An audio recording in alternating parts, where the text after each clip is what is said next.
you? How are you? Okay, Khaled, how are you? Very well.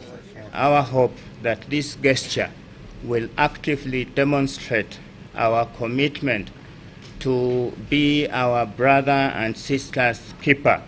Members of Parliament, together with the staff of Parliament, have been able, from their efforts, to collect a total sum of Kenya shillings 8,382,000, with Kenya shillings 6,630,000 being contributed by members of Parliament, and Kenya shillings 1,752,000 being collected by members of staff who work in Parliament. It is our expectation that this effort is not going to be a one-off event, and that we will continue to keep the focus to ensure that no Kenyan dies as a result of lack of food. And we want to be part of the effort to put in place long-term measures so that Kenyans produce enough food to feed themselves and perhaps even feed the rest of the world. The situation that we are now facing will be that somebody somewhere is sleeping on the job.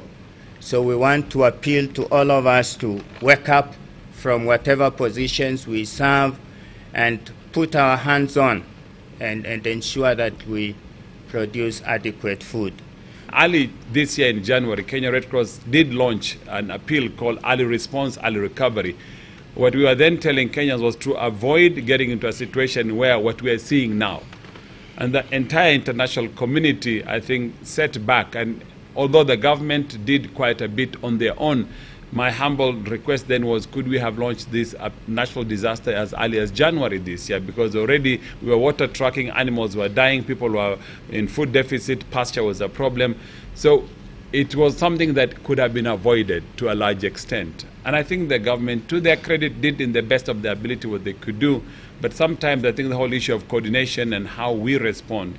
The Kenyans for Kenya initiative basically wanted to pass a message to this country. And now we're talking of maybe something similar in other countries in this region, where Africans become responsible for their own challenges facing our countries. I have worked internationally for as many as 15 years, and I've worked in some of the major disasters worldwide.